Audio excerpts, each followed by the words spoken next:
बिस्मिल्लाहिर्रहमानिर्रहीम अस्सलामुअलैकुम वरहमतुल्लाहि वबरकातुहू। स्टूडेंट्स, आज हम लोग class 12 physics chapter number 14 discuss करने वाले हैं, जिस चैप्टर का नाम है जी इलेक्ट्रोमैग्नेटिज़म। इलेक्ट्रोमैग्नेटिज़म दो अल्फाज का कॉम्बिनेशन है। इलेक्ट्रो मीन्स इलेक्ट्रिसिटी, जिसको हम प्रीवियस चैप्टर में डिटेल में डिस्कस कर चुके हैं, और दूसरा वर्ड क्या है जी मैग्नेटिज़म, जिसमें हम मैग्नेट को, मैग्नेटिक फील्ड को और फील्ड के इफेक्ट को डिस्कस करेंगे।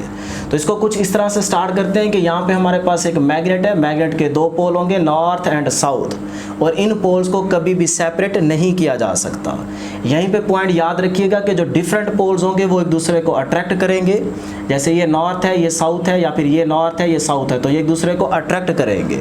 और जो सेम पोल होंगे, जैसे यहाँ पे साउथ है, यहाँ पे भी साउथ है, तो सेम पोल एक दूसरे को रिपेल करेंगे, और जो डिफरेंट पोल होंगे वो एक दूसरे को अट्रैक्ट करेंगे। यहाँ पे एक और पॉइंट एमसीक्यूज के तौर पे याद रखिएगा कि जब हम चैप्टर नंबर 12 डिस्कस कर रहे थे तो उसमें टॉपिक था जी properties of electric field lines.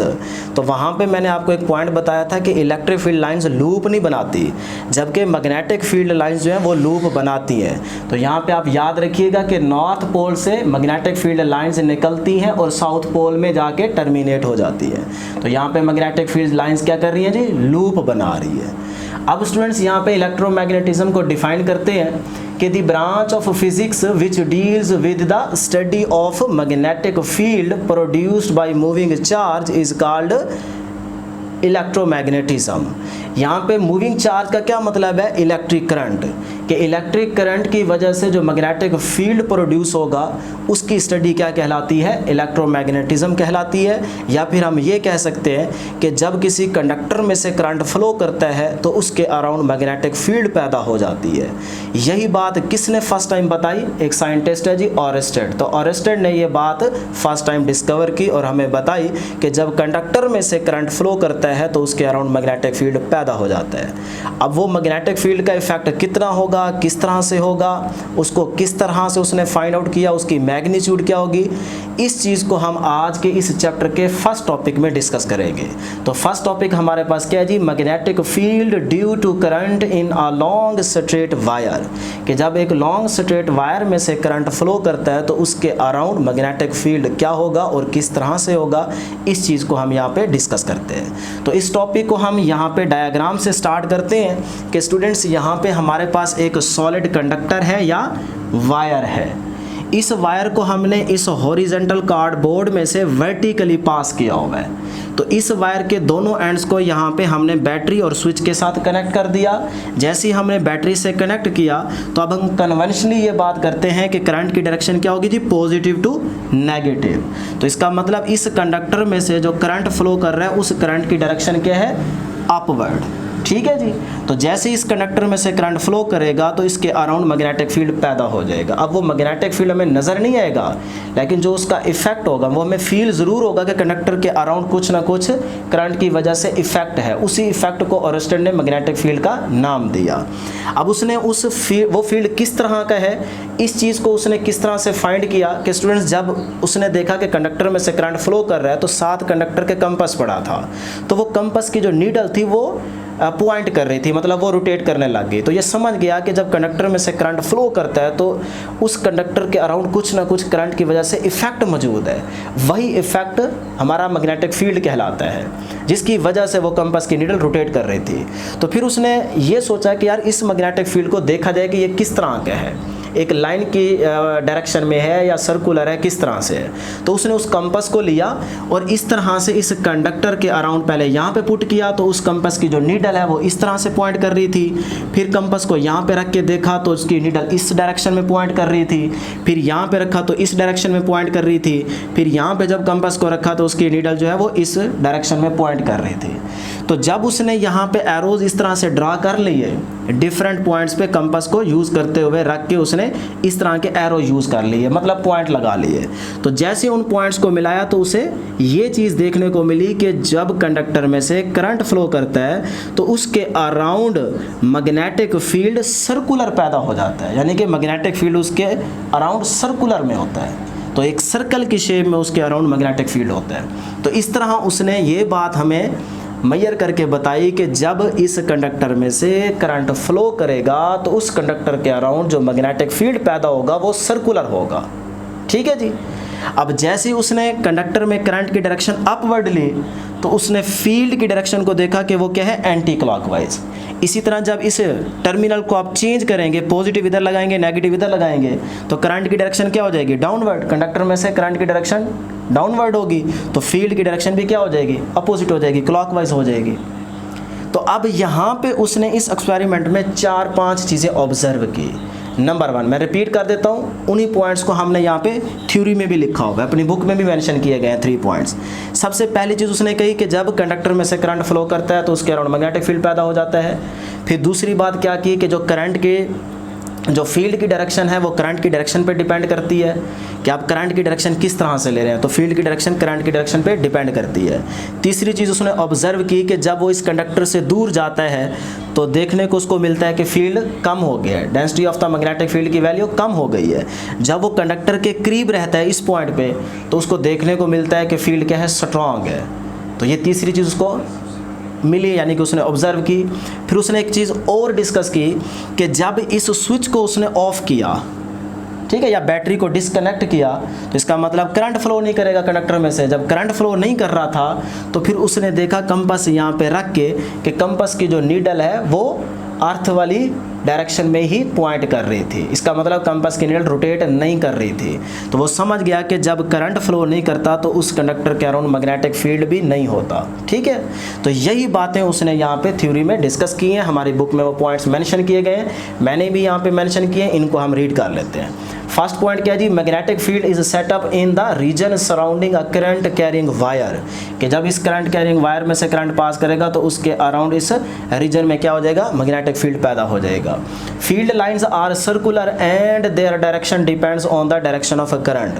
Field lines जो है वो सर्कुलर होंगी और वो डिपेंड करती है, या फील्ड लाइंस की जो डायरेक्शन है वो डिपेंड करती है करंट की डायरेक्शन पे। थर्ड पॉइंट क्या जी, magnetic field exist as long as current is flowing. फिर उसने तीसरी पॉइंट आपको पहले मैंने बता दिया कि जब करंट फ्लो करेगा कंडक्टर में से तब मैग्नेटिक फील्ड होगा, लेकिन जैसे आप बैटरी को डिस्कनेक्ट करेंगे या स्विच को ऑफ करेंगे इसका मतलब करंट फ्लो नहीं करेगा। अगर करंट की वैल्यू 0 होगी, करंट फ्लो नहीं करेगा, तो फिर फील्ड भी 0 होगा, फील्ड भी प्रोड्यूस नहीं होगा। तो ये बातें उसने यहाँ पे ऑब्जर्व की। अब स्टूडेंट्स यहाँ पे एक छोटा सा पॉइंट और याद रखिएगा कि यहाँ पे जो हम वर्ड यूज़ कर रहे हैं कि जब कंडक्टर में से करंट फ्लो करता है तो उसके अराउंड मैग्नेटिक फील्ड पैदा होता है। तो याद रखिएगा इस सॉलिड कंडक्टर में या वायर में इनसाइड भी फील्ड होगा, लेकिन इनसाइड फील्ड वीक होगा, आउटसाइड फील्ड स्ट्रॉन्ग होगा। तो हमारी बुक में जो डायरेक्शन ली गई है वो कन्वेंशनल है, जिसकी वजह से जो हम फार्मूले यूज़ करेंगे वो हमारे पास आउटसाइड वाले फील्ड के हैं। इनसाइड वाले फील्ड के फार्मूले हमारी बुक में यूज़ नहीं किए जा रहे। तो आगे आने वाले टॉपिक्स में और यहाँ पे हम जो मैग्नीट्यूड का फार्मूला डिस्कस करेंगे वो इसका मतलब वो फील्ड होगा जो इस कंडक्टर के अराउंड स्ट्रॉन्ग फील्ड होगा, उस फील्ड के फार्मूला ही हम डिस्कस करने वाले हैं। इसीलिए हम बार बार डेफिनेशन के अंदर या अपनी बात के अंदर ये बात कर रहे हैं कि कंडक्टर के अराउंड मैग्नेटिक फील्ड पैदा हो जाएगा, लेकिन याद रखिएगा इस सॉलिड कंडक्टर के इनसाइड भी फील्ड ज़रूर एग्जिस्ट करेगा, लेकिन वो फील्ड वीक होगा। तो इसका इंशाल्लाह लास्ट पे हम एक MCQs भी बनाएंगे कि इनसाइड फील्ड का रिलेशन डिस्टेंस के साथ क्या है और आउटसाइड का रिलेशन जो है वो डिस्टेंस के साथ क्या है फील्ड का। तो यहाँ पे तो हमने आउटसाइड का फील्ड देख लिया ना कि अगर डिस्टेंस बढ़ता है तो फील्ड कम होता जाएगा, अगर डिस्टेंस कम है तो फील्ड की वैल्यू बढ़ जाएगी, लेकिन इसका हम लास्ट में आपको एक MCQs करवाएंगे। अब स्टूडेंट्स हम यहाँ पे किसी भी एक जगह पे कोई पॉइंट ड्रा कर लेते हैं और उस पॉइंट पे मैग्नेटिक फील्ड की वैल्यू या मैग्नीट्यूड को कैलकुलेट करते हैं। तो लेट करते हैं हमारे पास यहाँ पे एक पॉइंट है, तो इस पॉइंट पे मैग्नेटिक फील्ड की वैल्यू या मैग्नीट्यूड क्या होगी उसको हम कैलकुलेट करते हैं। तो as we know that magnetic field जो है वो डायरेक्टली प्रोपोर्शनल होगी करंट के, कि अगर करंट की वैल्यू इंक्रीज़ करते हो तो मैग्नेटिक फील्ड की वैल्यू भी इंक्रीज़ कर जाएगी। इसी तरह जो मैग्नेटिक फील्ड है वो इन्वर्सली प्रोपोर्शनल है आर के, कि अगर आपका डिस्टेंस बढ़ता जाएगा तो फील्ड की वैल्यू कम होती जाएगी, अगर डिस्टेंस की वैल्यू आप कम करेंगे, डिस्टेंस को कम करेंगे तो फील्ड की वैल्यू बढ़ जाएगी। ये दोनों क्या है जी, इन्वर्सली प्रोपोर्शनल है। इन दोनों इक्वेशंस को कंबाइन कर देते हैं और इस प्रोपोर्शनैलिटी को यहाँ से हटाकर इक्वालिटी और एक कांस्टेंट हम यूज़ कर लेते हैं। तो जैसे इन दोनों को कंबाइन करेंगे तो ये क्या बनेगा, I/R, और यहाँ पे इसको हटाकर प्रोपोर्शनैलिटी के साइन को हम इक्वालिटी और एक कांस्टेंट यूज़ करेंगे। ये हमारे पास कांस्टेंट क्या है जी, μ0/2π। म्यू नॉट ओवर 2 पाई। तो इस तरह स्टूडेंट्स हमारे पास इस पॉइंट पे ये मैग्नीट्यूड आ गई मैग्नेटिक फील्ड की। तो ये हमारे पास मैग्नेटिक फील्ड की मैग्नीट्यूड का मैथमेटिकल रिलेशन आ गया है। इसमें जो हमारे पास म्यू नॉट है ये क्या है जी, परमिएबिलिटी। परमिएबिलिटी को हम इस तरह से डिफाइन करते हैं कि the ability of free space to pass magnetic field through it. क्या मतलब ये कि जब जो फ्री स्पेस है, फ्री स्पेस अपने अंदर से मैग्नेटिक फील्ड लाइंस को पास होने देती है, यही एबिलिटी फ्री स्पेस की क्या कहलाती है, परमिएबिलिटी कहलाती है। मैं रिपीट कर देता हूँ कि परमिएबिलिटी क्या है कि फ्री स्पेस अपने अंदर से मैग्नेटिक फील्ड लाइंस को पास होने देती है, यही एबिलिटी फ्री स्पेस की परमिएबिलिटी कहलाती है। ठीक है जी। उस परमेबिलिटी को हम म्यू नॉट से डिनोट करते हैं और उसकी वैल्यू क्या है, 4 pi multiply 10 raise to power -7 weber per ampere per metre. ये परमेबिलिटी का यूनिट है। इसको हम आने वाले टॉपिक में ड्राइव भी करेंगे एम्पेयर्स लॉ के फार्मूले से, यहाँ से भी कर सकते हैं। अभी आप इसको याद रखें, फिर इंशाल्लाह हम नेक्स्ट इसको ड्राइव भी कर लेंगे ये कहाँ से आया है। तो वेबर बेसिकली फ्लक्स का यूनिट है, तो उसकी वैल्यू कांस्टेंट है, इसको भी आपने याद रखनी है क्योंकि एमसीक्यूज ये बन सकता है। अब स्टूडेंट्स जैसे ही हमने यहाँ पे देखा कि B डायरेक्टली प्रोपोर्शनल है I के, कि I के बढ़ने से B भी बढ़ता है, तो अगर ये दोनों का डायरेक्ट रिलेशन है तो इसका ग्राफ कैसे बनेगा B और I के बिटवीन, वो हमारे पास एक इंक्लाइन स्ट्रेट लाइन होगा, कि मतलब I के बढ़ने से B भी बढ़ जाता है। दोनों क्या है जी, एक दूसरे के डायरेक्टली प्रोपोर्शनल। इसी तरह अगर B इन्वर्सली प्रोपोर्शनल है R के, तो B और R के बिटवीन ग्राफ कैसे बनेगा जी, इस तरह की कर्व बनेगी। मतलब जैसे जैसे आप देखें यहाँ पे कि R की वैल्यू बढ़ती जाएगी, वैसे वैसे फील्ड क्या होता जाएगा, कम होता जाएगा। तो ये हमारे पास B और R के बिटवीन ग्राफ होगा। अब स्टूडेंट्स लास्ट में हमारे पास एक चीज़ रह गई है कि to determine the direction of magnetic field, कि अगर आप मैग्नेटिक फील्ड की डायरेक्शन को फाइंड करना चाहते हैं तो एक तरीका तो ये था कि आप कंपास को इस तरह से रखें, लेकिन हम चाहते हैं कि हम जल्दी से फटाफट जब कंडक्टर में से करंट फ्लो कर रहा हो और उस करंट की डायरेक्शन में पता हो, तो फिर इसका मतलब हम उसके अराउंड मैग्नेटिक फील्ड को किस तरह से, उसकी डायरेक्शन किस तरह से फाइंड कर सकते हैं। उसके लिए हमारे पास दो ही आसान तरीके हैं, एक है जी थंब रूल और दूसरा क्या है, मैक्सवेल कॉर्क स्क्रू रूल। ठीक है, हर बार हम इस तरह से कंपास थोड़ी यूज़ करेंगे उनकी लाइंस को ड्रॉ करने के लिए या डायरेक्शन को देखने के लिए, बल्कि हम मैग्नेटिक फील्ड की डायरेक्शन फाइंड करते हैं थंब रूल और मैक्सवेल कॉर्क स्क्रू रूल को यूज़ करके। थंब रूल को हम राइट हैंड रूल का ही नाम देते हैं। आपकी बुक में इसकी स्टेटमेंट गिवन है, यहाँ से आप बुक में से इसकी स्टेटमेंट यहाँ से राइट कर लेंगे, लेकिन मैं यहाँ पे शॉर्टकट यूज़ कर रहा हूँ, तो शॉर्टकट आप अपने माइंड में रखिएगा कि जो राइट हैंड रूल आपने अप्लाई करना है, अपना दायां हाथ जब आपने अप्लाई करना है डायरेक्शन को फाइंड करने के लिए, तो फिर याद रखनी है निशानी कि जो करंट की डायरेक्शन होगी उसमें आप अपना थंब सेट करेंगे और जो आपकी फिंगर्स होंगी वो आपकी फील्ड की डायरेक्शन को रिप्रेजेंट करेंगी। तो याद रखिएगा, करंट की डायरेक्शन में आपने अपने थंब को सेट करना है और फिंगर्स को आपने कर्ल करना है इनसाइड, अपने हैंड की इन साइड आपने फिंगर्स को कर्ल करना है। तो जिस डायरेक्शन में आपकी फिंगर्स कर्ल होंगी वही आपके फील्ड की डायरेक्शन होगी। ठीक है जी। तो यहाँ पे हम अप्लाई कर लेते हैं कि ये हमारे पास कंडक्टर है, उस कंडक्टर में करंट की डायरेक्शन क्या है जी, अपवर्ड। तो लेट कर ले स्टूडेंट्स, ये हमारे पास कंडक्टर है, इस कंडक्टर में करंट की डायरेक्शन क्या है, अपवर्ड। तो मैं अपने राइट हैंड अपने दाएं हाथ का जो थंब है उसको करंट की डायरेक्शन में सेट करूंगा। तो करंट अपवर्ड है, तो ये मैंने थंब को अपवर्ड सेट कर लिया। ठीक है जी। अब मैं फिंगर्स को अंदर की तरफ कर्ल करवाऊंगा। ये नहीं है कि आप इस तरह से कर्ल करवा रहे हो बाहर की तरफ, बल्कि अंदर की तरफ कर्ल करवाना है। तो मैं फिंगर्स को जैसे अंदर की इनसाइड कर्ल करवाऊंगा तो ये मेरे पास फील्ड की डायरेक्शन होगी। ठीक है जी। तो यहाँ पे आप देख सकते हैं, ये हमने थंब करंट की डायरेक्शन में अपवर्ड सेट किया और फिंगर्स को हम अंदर की साइड कर्ल करवा रहे हैं। तो फील्ड की डायरेक्शन क्या आ रही है, एंटी क्लॉकवाइज। क्या आ रही है जी, ये देखें एंटी क्लॉकवाइज। तो यहाँ पे भी आप क्लियरली देख सकते हैं, अगर करंट की डायरेक्शन अपवर्ड है तो फील्ड की डायरेक्शन क्या है जी, एंटी क्लॉकवाइज। इसी तरह यहाँ पे अगर इसको रिवर्स करेंगे, करंट की डायरेक्शन डाउनवर्ड होगी, तो फिर फील्ड की डायरेक्शन, ये देखें करंट की डायरेक्शन में आपने थंब सेट किया डाउनवर्ड, और जब फिंगर्स को आप इस तरह से कर्ल करवाएंगे तो ये क्या जा रही है, क्लॉकवाइज।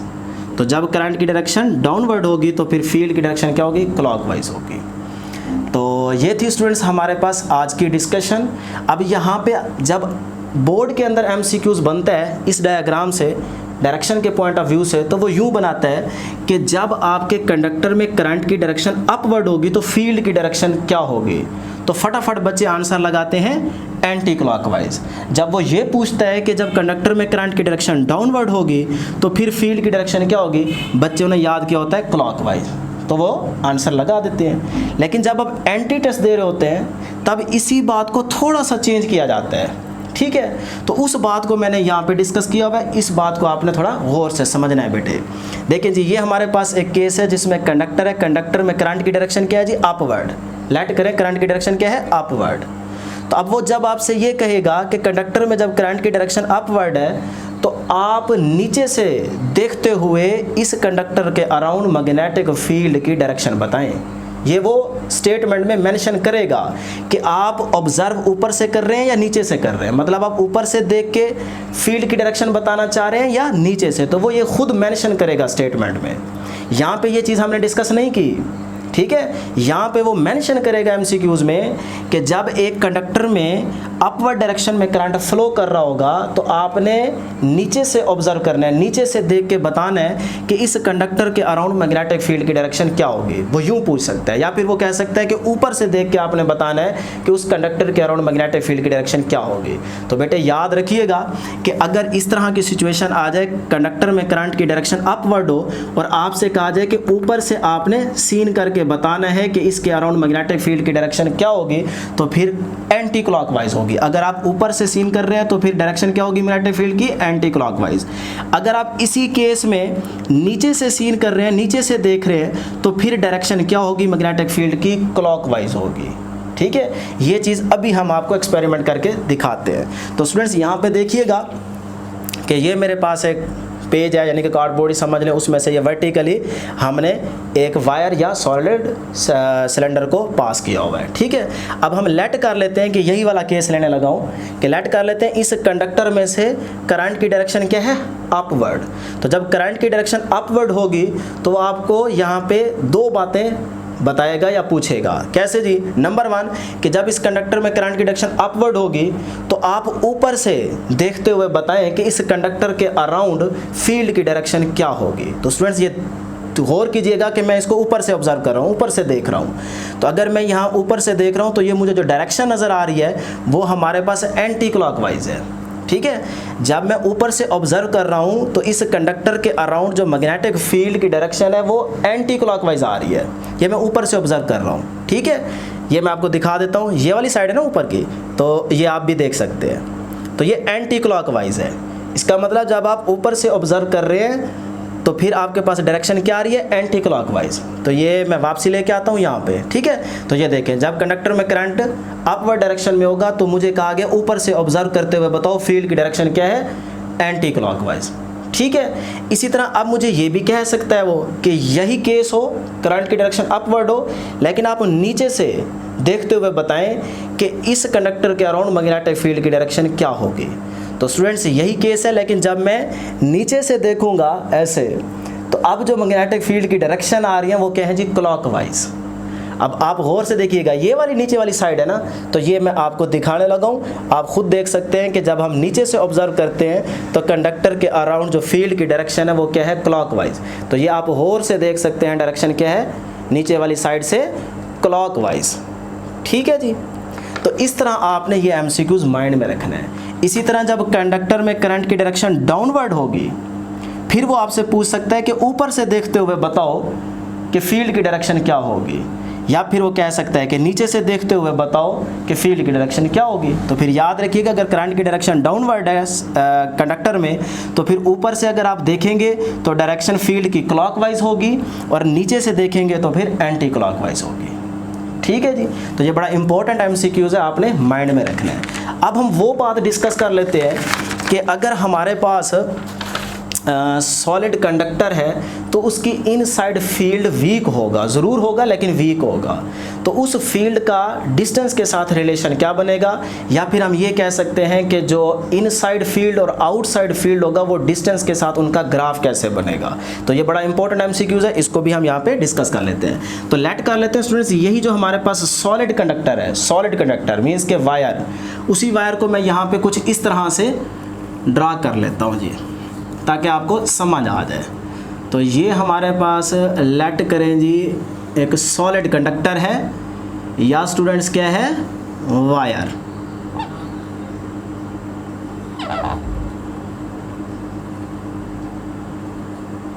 ठीक है जी। तो ये हमारे पास सॉलिड कंडक्टर है, यहाँ पे मैं मेंशन कर देता हूँ सॉलिड कंडक्टर, या फिर क्या है जी हमारे पास वायर। ठीक है, अब स्टूडेंट्स यहाँ पे गौर से देखिएगा कि ये जो हमारे पास सेंटर है, यहाँ से लेकर ये जो हमारे पास है डिस्टेंस, इसे हम नाम दे देते हैं आर का।